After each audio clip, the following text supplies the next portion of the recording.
YouTube पर भेजे गए आपके सवालों के जवाब जानते हैं। साफ़ी साहब, सबसे पहला सवाल आपके लिए भेजा गया है और पूछा गया है कि क्या मौलाना फजलुर रहमान और पीटीआई का इत्तेहाद हो सकता है? मुझे मुश्किल लगता है दोनों का इत्तेहाद। ये सीज़ फायर जो उनका हुआ है, ये सीज़ फायर तो जारी रहेगा और एक दूसरे के साथ राब्ते भी उनके जारी रहेंगे और पीटीआई वाले इसी तरह मौलाना फजलुर रहमान साहब के दर के तवाफ़ करते रहेंगे, लेकिन मुस्तकिल इत्तेहाद दोनों का मुझे मुमकिन नज़र नहीं आता। उसकी एक वजह तो ये है कि मौलाना फजलुर रहमान साहब जो कुछ माजी में इमरान खान साहब के बारे में कहते रहे, तो वो सिर्फ कहते नहीं हैं बल्कि उस पर बिलीव करते हैं। वो जो भी इल्ज़ामात लगाते रहे उन पे वो बिलीव करते हैं।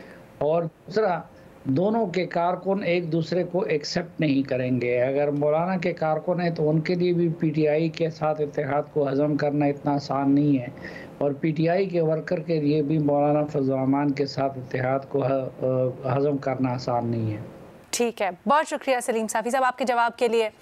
अगला सवाल भेजा गया है इरशाद भट्टी साहब के लिए। भट्टी साहब, आपसे पूछा जा रहा है कि बानी पीटीआई जेल से कब रिहा होंगे? क्या बात है मैडम शेख, ये सवाल आपका नहीं हो सकता, पहली दफ़ा मुझे यकीन हो गया। भट्टी साहब, पहली बात यह है कि भाईजान सियासत और पाकिस्तान की सियासत पे कोई तबसरा करना और कोई हतमी राय देना बहुत मुश्किल है, लेकिन मैं इस साल से पहले भी और साल शुरू होने के बाद भी कह चुका हूँ कि मेरा अंदाज़ा है कोई बड़ा कोई हैपनिंग ना हो जाए, कोई मोजज़ा, कोई करामत ना हो जाए। हालांकि बहुत रास्ते मसदूद नज़र आ रहे हैं, लेकिन मेरा अंदाज़ा है कि 2025 इमरान खान की रिहाई का साल है। इमरान खान 2025 में रिहा हो जाएंगे। बाकी वल्लाह आलम हम भी तज़िया ही कर सकते हैं, कोई बाकायदा तोता भी मेरे पास कोई नहीं, चिड़िया भी कोई नहीं, चुड़ैल भी कोई नहीं, और ना कोई वो मुझे है कि राव मुश्तरी में चला गया, मुश्तरी राव के पास आ गया, ना सितारों का हाल जानता। ठीक है भट्टी साहब, थैंक यू उस जवाब के लिए। और वी होप कि वाकई ऐसा हो, बग़ैर केसेस के, बग़ैर किसी चीज़ के।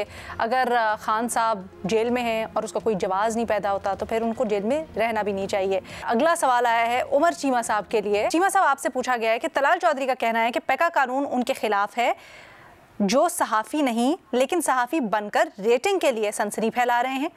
आपकी इस पर क्या राय है? मेरा ख्याल है कि तलाल चौधरी साहब ने भी पूरा कानून पढ़ा नहीं है, और अगर पढ़ा भी है तो ये उनका सियासी बयान है। अगर उन्होंने कानून देखा होता तो ये कानून लगता ही नहीं है, बहुत ही इसमें खामियां पाई जाती हैं और ये बज़ाहिर ही इसको पढ़ के पता चल जाता है कि हुकूमत अपने पास इतने इख्तियारात लेना चाहती है कि कोई भी बंदा कोई बात भी करे तो उसकी तशरीह अपनी मर्जी की करके तो उस बंदे को गिरफ्तार कर लें। अब ये सहाफ़ियों की बात, ये भी एक बड़ा अजीब सा बयान है कि ये सहाफ़ियों के लिए नहीं है, ये सहाफ़ियों के हवाले से भी कानून का इस्तेमाल होगा।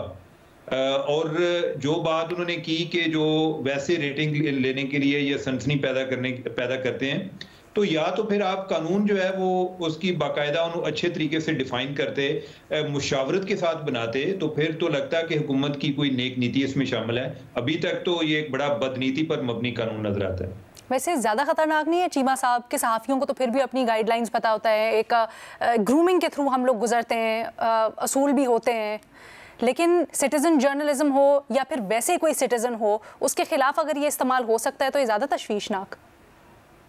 नहीं, हर दो सूरतों में तशवीशनाक है। ये नहीं, मैं तो ये समझता हूँ कि अगर हुकूमत वाकई चाहती है कि लोगों को इस बारे में ट्रेन किया जाए, उनको आगाह किया जाए कि क्या सच है या क्या झूठ है, तो फिर ये कानून का सांचा, उसकी तरतीब या उसमें जो चीज़ें शामिल हैं वो भी उस तरह की होनी चाहिए थी ना, वो ऐसी नजर नहीं आती। तो उसमें यही लगता है कि वो इस चीज को इस्तेमाल कर रहे हैं, ये जो उनके लिए एक क्राइसिस पैदा हुआ है, वो उसमें एक अपॉर्चुनिटी तलाश कर रहे हैं कि वो अपने मुखालिफ आवाज़ों को किस तरह दबा सकते हैं। बिल्कुल सही, बहुत शुक्रिया उमर चीमा साहब। अगला सवाल आया है फ़खर दुरानी साहब आपके लिए। फ़खर, आपसे सवाल किया गया है कि लैया से इस साल MD कैट का इम्तिहान पास करके 150 बच्चों को सरकारी मेडिकल कॉलेजेस में दाखिला मिला है।